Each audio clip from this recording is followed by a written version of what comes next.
요한계시록 21장 7절 8절 봉독합니다. 이기는 자는 모든 것들을 유업으로 얻으리라.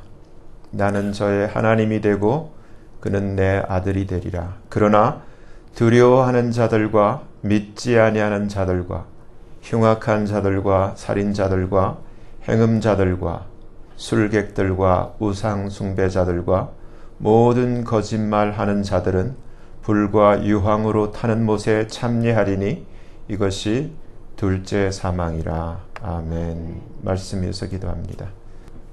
하나님 아버지 감사합니다.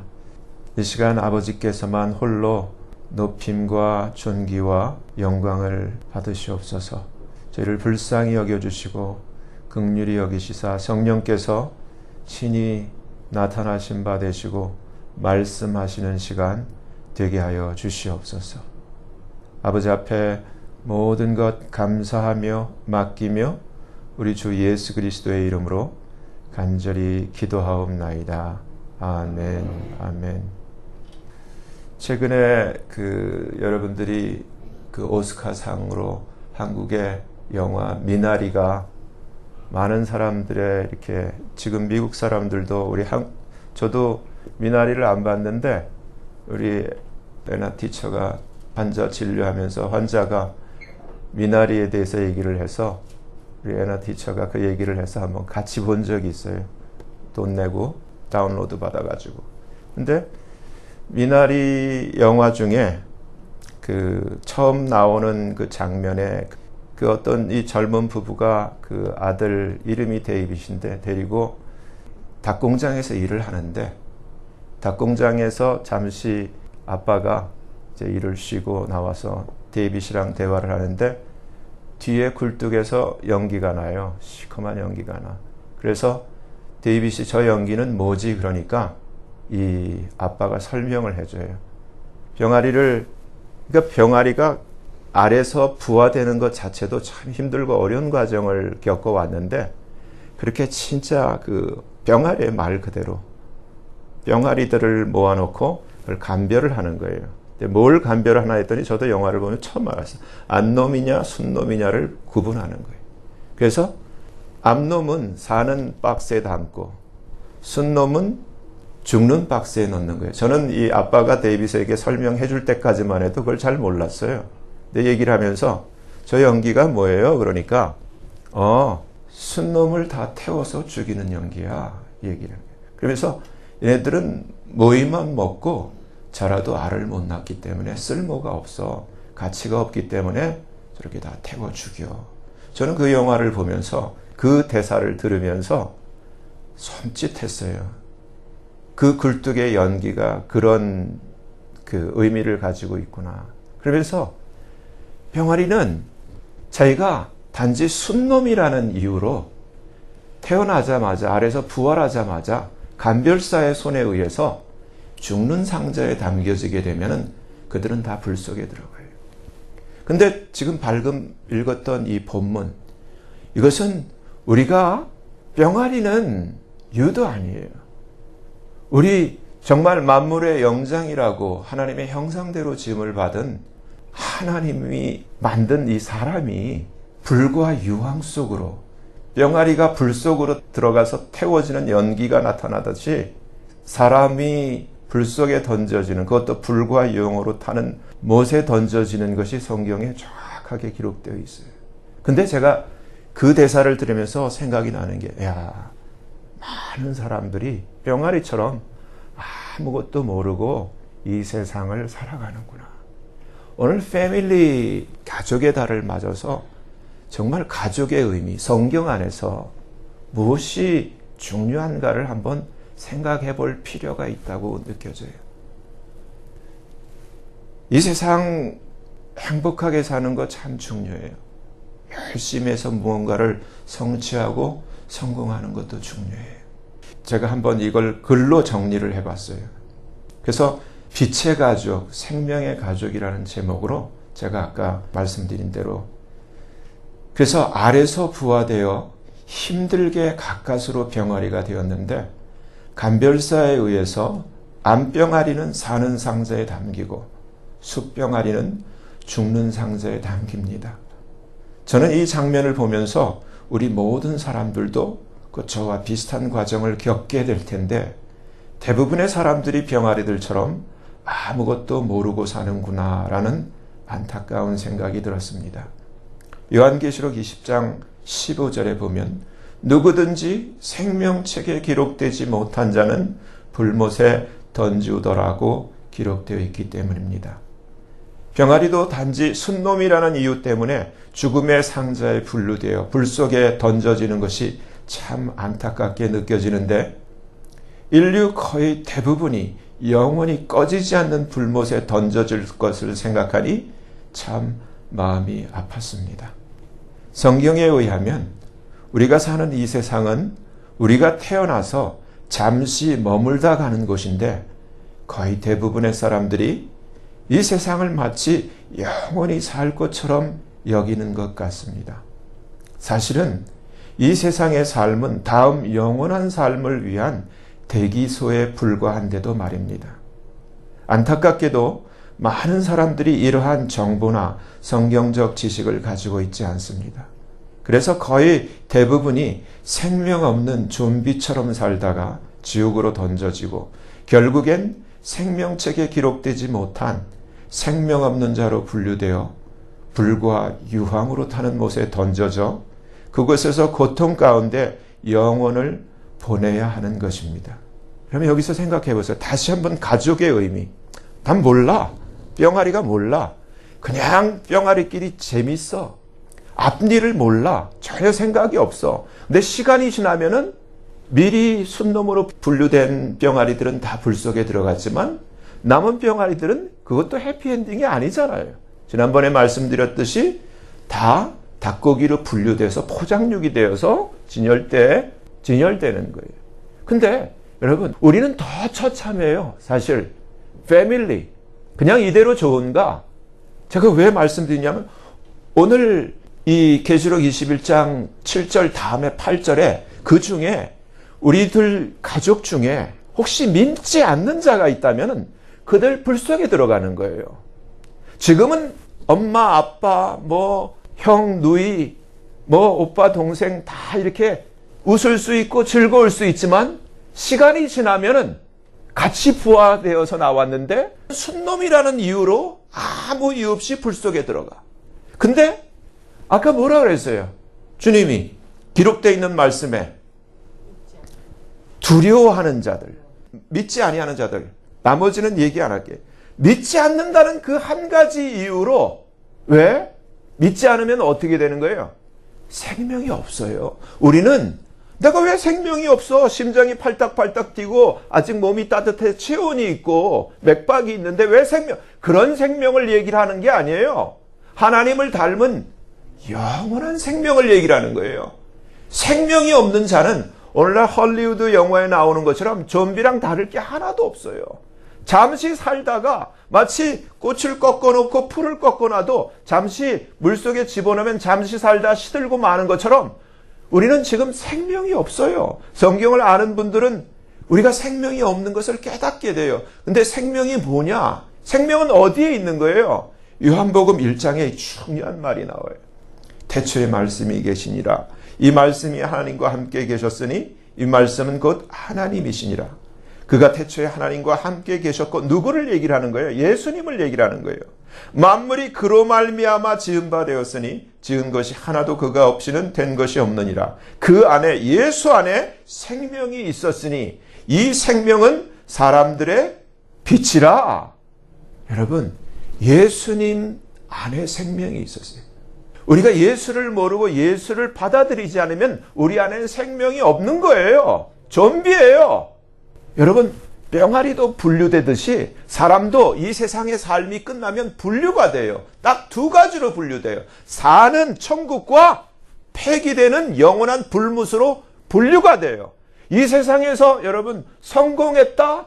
그 성공의 의미는 세상적인 성공은 진정한 성공이 아닌 거예요. 그러나 이기는 자들, 즉 산자들, 다시 말해 생명이 있는 자들은 기록된 하나님의 말씀에 하나님으로부터 오늘 7절 말씀이죠. 모든 것들, all things, 모든 것들을 유업으로 물려받고 하나님께서 아버지가 되고 그 이긴 자는 하나님의 아들이 되리라고 약속이 되어 있습니다.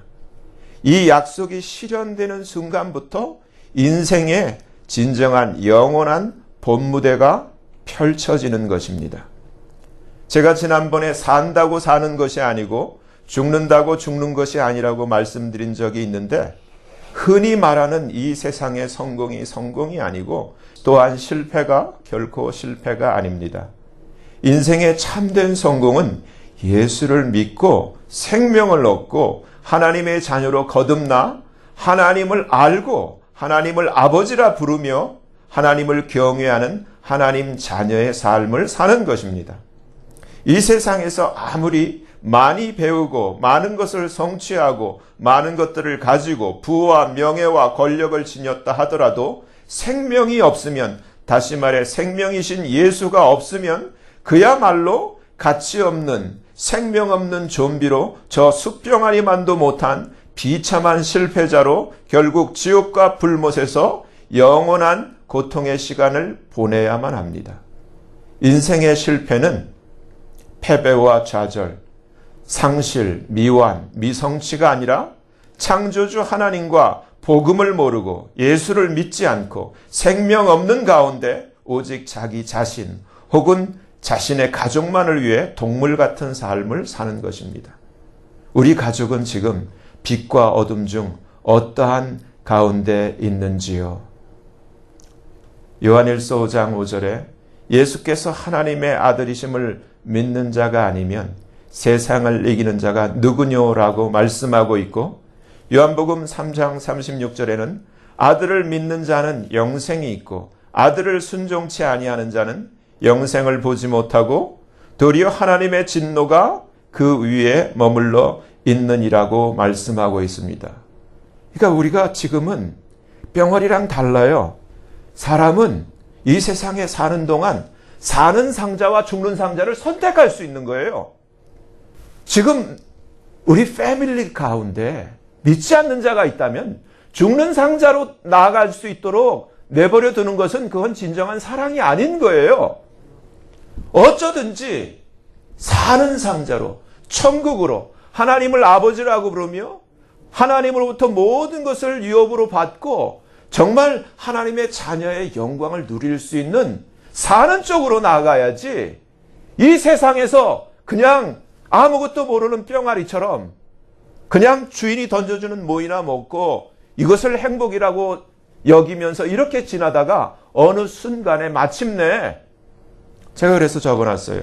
사람들은 예수님 모르고 믿지 않고 세상에서 성공하고 행복하게 이 세상 떠날 때까지 아무런 여한이 없이 잘 살 수 있습니다. 잘 살 수 있어요. 12광줄이라는 책을 지은 한 여목사님의 그 책 서문에 적힌 글이 기억이 납니다. 자기 남편은 건국대학교 부총장을 지내셨는데 인품도 나무랄 데가 없고 도덕적으로도 훌륭하고 온화한 성품으로 매사에 사려가 깊은 분이셨다고 합니다.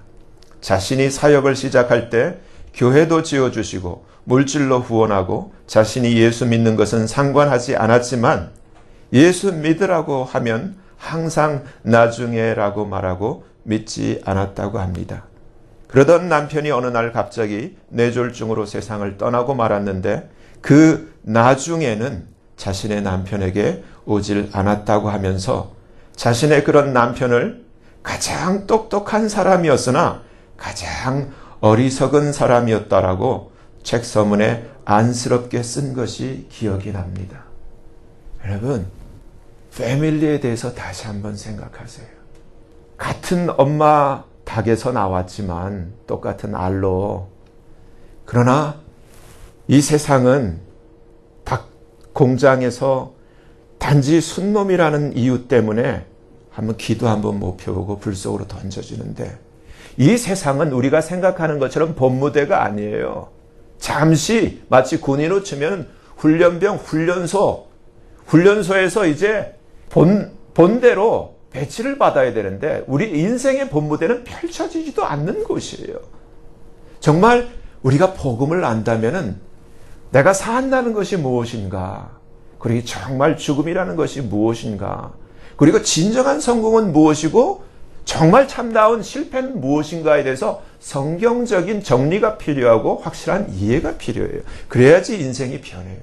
생각이 변해요. 여러분 먼저 내 사랑하는 가족들 여러분 한번 생각해 보세요. 그들에게 빛이 있는가? 그들에게 생명이 있는가를 생각해 보세요. 근데 내가 이러한 성경적인 지식을 알고도 내가 그것을 방치한다면 나는 오히려 하나님으로부터 책망받을 거예요. 너는 어찌 알면서도 전하지 아니하였느냐? 너는 빛을 받았건만 어찌하여 내 남편에게는 내 아내에게는 네 아들에게는 네 딸에게는 빛을 전하지 않았는가? 여러분 그것은 정말 잘못된 거예요. 그건 패밀리가 아니에요. 어차피 저도 경험을 했어요. 정말 사랑하는 아버지였지만은 아버지는 끝까지 복음을 거부했어요. 결국은 그분을 영원히 만날 수가 없어요. 정말 식구였지만 패밀리였지만 한 가지 차이 때문에 나는 생명이 있고 그분은 생명이 없고 나는 빛이 있고 그분은 빛이 없는 그 차이 때문에 사랑하는 그러한 아버지였지만 영원히 만날 수 없는 단절이 현실이 된 거예요. 지금 우리는 같이 있어요. 아직 찬스가 있어요. 살아 있어요. 있을 때 이 패밀리를 영원한 생명의 패밀리로 영원한 빛의 패밀리로 만들 수 있는 건 누구에게 있는 거예요? 먼저 빛을 받은 나에게 있는 거예요. 먼저 생명을 받은 나에게 있는 거예요. 이보다 더 중요한 건 없는 거예요. 여러분 이거는 마치 그걸 내가 어떻게 믿어? 너무 위험한 거예요.